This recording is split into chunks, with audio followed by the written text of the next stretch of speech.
आज हम आप बात करेंगे थर्मोडायनेमिक्स और केमिस्ट्री के बेस्ट पीवाईक्यूज जो कि नीट 2024 के लिए बहुत इंपॉर्टेंट है और जो जो कंसेप्ट रिपीट हो रहे हैं हर साल। अगला क्वेश्चन है दोस्तों, what is the correct relationship between changes in enthalpy and internal energy with in the following option. तो ये नीट 2023 में फॉर्मूला बेस्ड क्वेश्चन आया था। तो दोस्तों इसका सही आंसर आप जानते हैं कि सी हो जाएगा, delta H is equal to delta U plus delta N G R T. आगे बढ़ते हैं। अगला क्वेश्चन है दोस्तों, आपको बताना है 2H2 plus O2 gives 2H2O। इसका आपको डेल्टा एच नॉट आपको रिएक्शन दिया हुआ है -483.64 किलो जूल। तो आपको बताना है व्हाट इज द एंथैल्पी यानी कि delta H for the decomposition of 1 mole of water.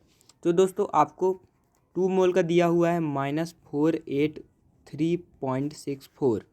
तो दोस्तों वन मोल का क्या होगा, तो 1 मोल का दोस्तों इसका हाफ हो जाएगा, यानी कि ये जो है दोस्तों इसका हाफ हो जाएगा -483.64 डिवाइड बाई 2, यानी कि 241.82। ये आपका बी ऑप्शन करेक्ट हो जाएगा। आपको 2 मोल की दी थी, आपको 1 मोल की निकालनी थी। आगे बढ़ते हैं। नीट 2022 का ये क्वेश्चन है। अब आपसे पूछा हुआ है which PV curve among the following depict the highest amount of work done. NEET 2022 में तो ऑप्शंस आपको दिए हैं आइसोथर्मल, आइसोथर्मल, आइसोथर्मल और आइसोथर्मल। तो सभी आइसोथर्मल है। तो दोस्तों वर्क डन निकलता कैसे हैं, तो वर्क डन दोस्तों आपका निकलता है इंटीग्रल पी डी वी से। जब सब चीज़ कांस्टेंट हो जाती है तो हम पी डेल्टा वी भी लिख सकते हैं। तो मतलब दोस्तों जो वर्क डन होता है वो डायरेक्टली प्रोपोर्शनल होता है दोस्तों एरिया ऑफ ग्राफ के, या फिर एरिया अंडर ग्राफ आप जो बोलते हैं। तो दोस्तों जो एरिया है सबसे ज़्यादा इसके नीचे है पी डेल्टा वी, वो 3 ऑप्शन आपका करेक्ट हो जाएगा क्योंकि सबसे ज़्यादा एरिया इसी ने घेरा हुआ है। आगे बढ़ते हैं। नीट 2022 का ये क्वेश्चन है। अब आपको बताना है the work done when 1 mole of gas expands reversibly and isothermally from a pressure of 5 atm to 1 atm at 300 kelvin is. log 5 की वैल्यू दे रखी है, आर की वैल्यू दे रखी है। तो दोस्तों इतना ज़्यादा कैलकुलेशन करने से अच्छा आप देखिए कि एक्सपांड कर रही हैं। और दोस्तों आपको ये ध्यान में रखना है एक्सपांड यानी कि work done by the system, और केमिस्ट्री में दोस्तों वो नेगेटिव होता है। तो नेगेटिव ऑप्शन कौन सा है, इसमें तो 0 है, 150 है, प्लस है। तो ये डी आप ऐसे ही मार सकते हैं बिना कैलकुलेशन के। अगर आपको कैलकुलेट करना है, जो कि मैं आपको रिकमेंड नहीं करूँगा क्योंकि नीट आपके पास बहुत कम टाइम होता है, तो आप एक्सपांड देख के नेगेटिव मार सकते हैं। तो दोस्तों आपको log 5 की वैल्यू दे रखी है, तो log 10 में वो दी गई होगी। तो इसका ये दोस्तों फॉर्मूला होता है -2.303 RT log बेस 10 P1/P2। तो ये फॉर्मूला लगा के भी आप कर सकते हैं, सेम आंसर दोस्तों आपका आ जाएगा। आगे बढ़ते हैं। अगला क्वेश्चन है 1 mole of an ideal gas at 300 kelvin is expanded isothermally from 1 litre to 10 litre volume. Delta U for this process is, R की वैल्यू दे रखी है 8.314 जूल पर केल्विन मोल, 1260, 25,040 और 0 जूल। तो दोस्तों डेल्टा यू का दोस्तों फॉर्मूला क्या होता है, डेल्टा यू का फॉर्मूला दोस्तों NCV डेल्टा टी होता है। यहाँ पर दोस्तों आइसोथर्मल है, यानी कि डेल्टा टी जो है वो 0 है, यानी कि डेल्टा यू भी आपका कितना हो जाएगा, 0 हो जाएगा। तो ये डी ऑप्शन आपका करेक्ट हो जाएगा। फिजिकल केमिस्ट्री में दोस्तों ऐसे ही क्वेश्चन आ रहे हैं जिनमें थोड़ा लॉजिक भी आपको इस्तेमाल करना पड़ रहा है। नीट 2021 का एक और क्वेश्चन है, which of the following options correctly represent the relationship between CP and CV from 1 मोल और आइडियल गैस। तो दोस्तों ये डायरेक्ट मेयर्स रिलेशन आपसे पूछा हुआ है, CP - CV = R। ये बहुत फेमस इक्वेशन है, तो डी ऑप्शन यहाँ पर करेक्ट हो जाएगा। आगे बढ़ते हैं। अगला क्वेश्चन है दोस्तों नीट 2021 का। इसमें आपको बताना है for irreversible expansion of an ideal gas under isothermal condition the correct option is. तो दोस्तों डेल्टा यू तो इसमें जीरो होगा, क्योंकि आप जानते हैं डेल्टा यू जो है आपका होता है NCV डेल्टा टी। यहाँ पर डेल्टा टी क्या है, 0 है, तो डेल्टा यू भी 0 हो जाएगा। तो बचा ये ऑप्शन और ये ऑप्शन। एस टोटल जो दोस्तों इसमें 0 नहीं हो रहा है क्योंकि वो दोस्तों एक्सपांड कर रहा है, इरिवर्सिबल एक्सपांड कर रहा है। तो इसमें क्या होता है, डेल्टा एस टोटल आपका 0 नहीं होता है, तो ए ऑप्शन आपका करेक्ट हो जाएगा। आगे बढ़ते हैं। नीट 2020 का ये question, the correct option for free expansion of an ideal gas under adiabatic condition is NEET 2020 का ये क्वेश्चन है। तो दोस्तों इसमें दोस्तों आपको पूरी चीज़ें जो हैं वो क्वेश्चन में ही दी हुई है। पहला है दोस्तों फ्री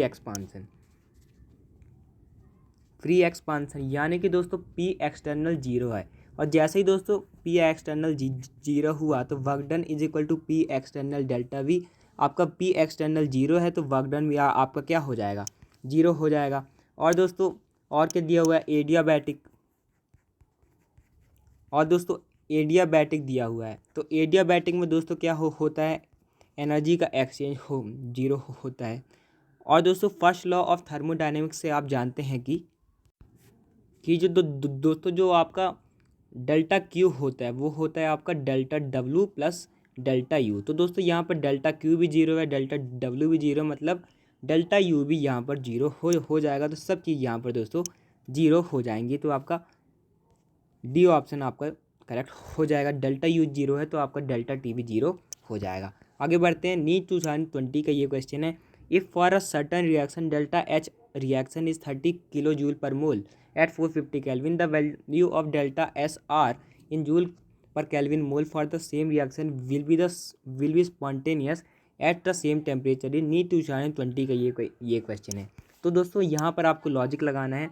आपको दिया हुआ है दोस्तों स्पॉन्टेनियस है, तो स्पॉन्टेनियस का मतलब दोस्तों डेल्टा जी नेगेटिव है, और आपने ये पढ़ा होगा delta G is equal to delta H minus T delta S. तो मतलब delta H minus T delta S जो है दोस्तों आपका जीरो से कम है, यानी कि दोस्तों जो टी डेल्टा एस है वो आपके एच से ज़्यादा है। तो डेल्टा एच जो है आपका एच बाई टी से ज़्यादा है। तो दोस्तों एच बाई टी हम निकाल लेते हैं। तो एच बाई टी दोस्तों जब हम निकालेंगे तो आपको एच बाई टी करना है, तो 30 किलो जूल, तो 30,000 बाई 45। तो दोस्तों ये आपका आएगा, आपको 450 दिया हुआ है, तो ये दोस्तों आपका आएगा 66.66। तो दोस्तों अब इससे बड़ा होना चाहिए डेल्टा एस। तो दोस्तों इससे बड़ा क्या ऑप्शन है, 70। अब आपका जो ऑप्शन है वो इससे बड़ा है, तो ए ऑप्शन आपका करेक्ट हो जाएगा। बाकी तो छोटे हैं तो वो तो हो ही नहीं सकते। आगे बढ़ते हैं। नीट 2020 का ये question, at standard condition the if change in the enthalpy for the following reaction is -109 kilo joule per mole H2 plus Br2 gives to HBr. The bond energy of H2 and Br2 is 435 and 192 respectively. What is the bond energy in kilojoule per mole of HBr? तो आपको option दिए हुए हैं 368, 736, 518 या फिर 259। तो दोस्तों delta H reaction होती क्या है, तो ये होती है दोस्तों summation of delta H of reactant minus delta H of product. तो दोस्तों डेल्टा एच रिएक्टेंट और डेल्टा एच ऑफ प्रोडक्ट दिया हुआ, आपको डेल्टा एच रिएक्शन भी दिया हुआ है। डेल्टा एच रिएक्शन दोस्तों आपको कितना दिया हुआ है, -109 दिया हुआ है। तो -109 सब किलो जूल में ही है। इसके बाद है आपको डेल्टा एच पूरे रिएक्टेंट का दिया हुआ है 435 प्लस 192। तो ये दोस्तों आपके रिएक्टेंट का दिया हुआ है, और इससे आपको माइनस करना है प्रोडक्ट का। तो प्रोडक्ट में दोस्तों 2 moles of H B R हैं, तो हम एच बी आर की एनर्जी को 2x लिख सकते हैं। तो 2x जो है दोस्तों ये -109 आपका जुड़ जाएगा यहाँ के 435 प्लस 192 प्लस 109। तो ये आपका आ गया, और x आपको निकालना है तो इसको आप 2 से डिवाइड कर देंगे। तो दोस्तों ये आपका आएगा 368। तो ये दोस्तों आपका 368 आ जाएगा। तो ये ऑप्शन आपका करेक्ट हो जाएगा। डेल्टा एच रिएक्शन आपको याद में रखना है कि डेल्टा एच ऑफ रिएक्टेंट्स का पूरे का sum minus delta H of products पूरे का सम। आगे बढ़ते हैं। अगला क्वेश्चन है दोस्तों, under the isothermal conditions a gas at 300 kelvin expands from 0.1 litre to 0.25 litre against a constant pressure of 2 bar. The work done by the gas is given that 1 litre bar is equal to 100 joule. तो ये NEET 2019 का ये question है। 30 joule minus 30 joule, 5 kilo joule या फिर 25 joule. तो दोस्तों आप जानते हैं कि वर्क डन जो होता है दोस्तों आपका पी एक्सटर्नल डेल्टा वी होता है। यहाँ पर पी कांस्टेंट है तो आप लगा सकते हैं।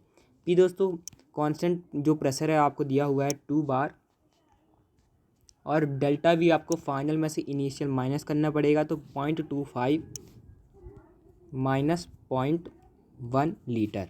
तो फिर अब यहाँ से दोस्तों आप माइनस करेंगे तो 2 बार इंटू 0.25 माइनस 0.10, तो ये आपका आ जाएगा 0.15, तो ये 0.30 आपका बार लीटर आ गया। और दोस्तों आपको दिया हुआ है 1 litre bar is equal to 100 joule, तो इसी को आप 100 से मल्टीप्लाई कर देंगे तो ये पॉइंट कैंसिल हो जाएगा, 30 जूल आपका आंसर हो जाएगा। तो ए ऑप्शन आपका करेक्ट हो जाएगा। आगे बढ़ते हैं, नीट 2019 का ये क्वेश्चन है दोस्तों। यहाँ पर -0.3 जूल आया क्योंकि वो माइनस बी एक्सटर्नल डेल्टा भी होता है, तो उसके लिए मुझे माफ़ कीजिएगा। तो इसका दोस्तों आंसर हो जाएगा बी ऑप्शन। यहाँ पर आप फिर से देख सकते हैं वॉल्यूम बढ़ रहा है, मतलब एक्सपांड कर रहा है, और एक्सपांड का मैंने आपको बताया था कि वर्क नेगेटिव होता है, तो इसीलिए दोस्तों इसका बी ऑप्शन करेक्ट हो जाएगा। आगे बढ़ते हैं, नीट 2019 का ये क्वेश्चन है, आपको बताना है a process which shows decrease in entropy is 2H gaseous gives H2 gaseous. तो दोस्तों यही आपका आंसर भी हो जाएगा। क्यों?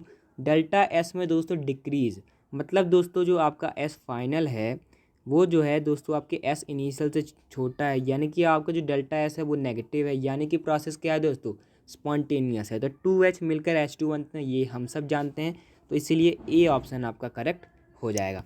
आगे बढ़ते हैं, अगला क्वेश्चन है दोस्तों नीट 2019 का, an ideal gas expands isothermally from 10 की पावर -3 मीटर क्यूब टू 10 की power -2 metre cube at 300 kelvin against a constant pressure of 10 की power 5 newton per metre square, the work done by the gas is. तो यही दोस्तों P external delta we, तो ये आपका minus P external delta we का concept बहुत बार लगा रहा है। तो माइनस में दोस्तों आपको दिया हुआ पी एक्सटर्नल 10 की पावर 5, और दोस्तों ये आपका फाइनल दिया हुआ है 10 की पावर -2, और इनिशियल दिया हुआ है 10 की पावर -3। तो 1/100 माइनस 1/1000 ये आपको दिया हुआ है -10 की पावर 5 इंटू, तो दोस्तों मैंने यहाँ से 1/10 की पावर 2 यानी कि 10 की पावर -2 को कॉमन ले लिया, तो ये बचा 1 - 1/10।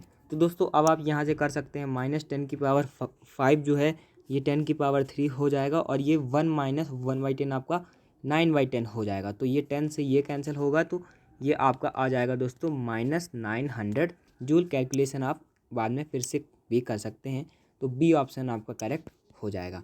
अगला क्वेश्चन है दोस्तों नीट 2019 का, reversible expansion of an ideal gas under isothermal and adiabatic condition are as shown as figure.